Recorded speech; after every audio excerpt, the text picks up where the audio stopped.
Good morning, we're out here in Arvada on our latest accessory dwelling unit project. It's about 8:30 in the morning. This is a one-story, 800 square foot unit that we're gonna set hopefully in about 4 or 5 hours. Got a 110-ton crane coming from the front, reaching all the way to the back. We can start swinging everything into position, all the panels. I actually think I hear the truck coming now. Hopefully 4 or 5 hours, we'll have all the crane work done and be out of here.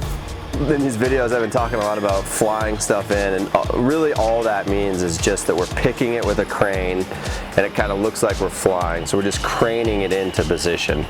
It's just kind of the term that we use to describe what's happening to that panel.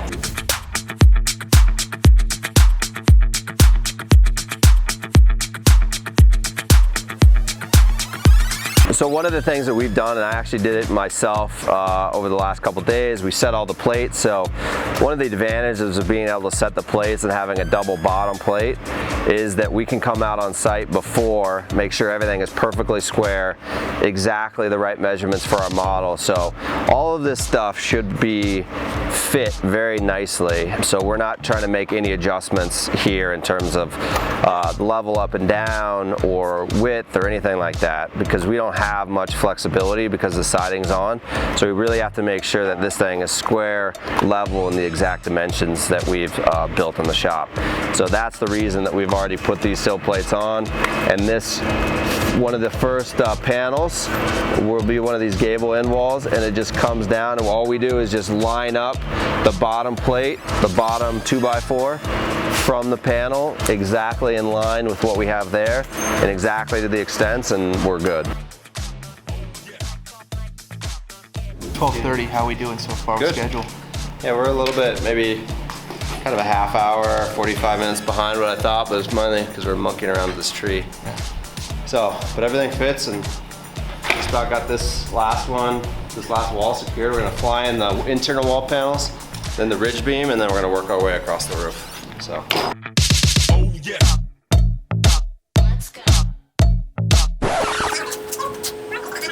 Hey everybody, I'm Sarah Cinderhoff with L&D Construction. Wanted to talk a little bit about this project. So I started talking with Pete, the owner of the property, probably about a year and a half ago. They were looking at relocating here to the Denver area from Washington. And so he was looking for a property to purchase because they knew that they wanted to build an ADU. So we talked a lot about zoning and what areas to look, and they decided to look in Arvada just because the zoning's pretty easy here for ADUs. And so they went ahead and purchased the property. I got a call from him and his wife, Kat, and they decided that they wanted to start the process. So this is kind of a unique project. The parents are actually relocating here from Washington. They are both in their 80s, so they needed a ranch level or a one-level ADU to live in so they could age in place, which is a pretty cool idea, and I'm starting to see this a little bit more in the ADU world. I think it's a really great option. Also, if they want to go travel, then the kids have the opportunity to maybe rent that out as a short-term rental, offer some flexibility there. So we've been working with the parents through the design process. They have a house that they're selling in Washington, and then we'll be relocating down here in a few months.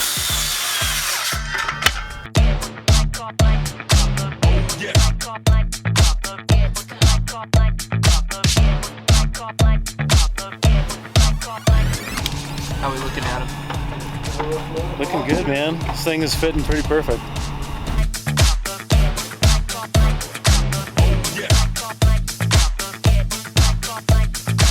So last week we set the project over in Low-High. The difference between that one and this one is the fact that this one has siding, windows, doors, everything in it. So some of the challenges that we may have that we had on the prototype is just we've done all this in 3D. This is one of the first ones we've done with this team. And so we're just hoping that everything fits together. I think it's going to be pretty straightforward. This is a really straightforward house. It's just 4 walls with 8 roof sections and a little patio. The patio off the back is kind of the most complicated piece, but in general, it's a relatively straightforward project, so it's really a nice step from the one we did in Low-High to the one we did now before we start to get into a few more challenging pieces. We should be in good shape. yeah.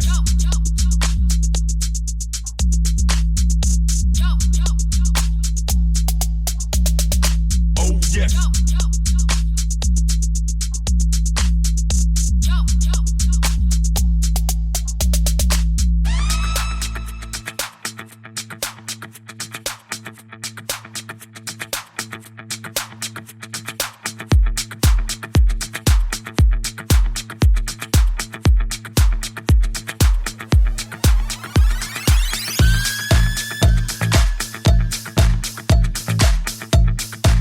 So this is the third time that we've done a factory-built prefab house at L&D Construction and at Simple Homes.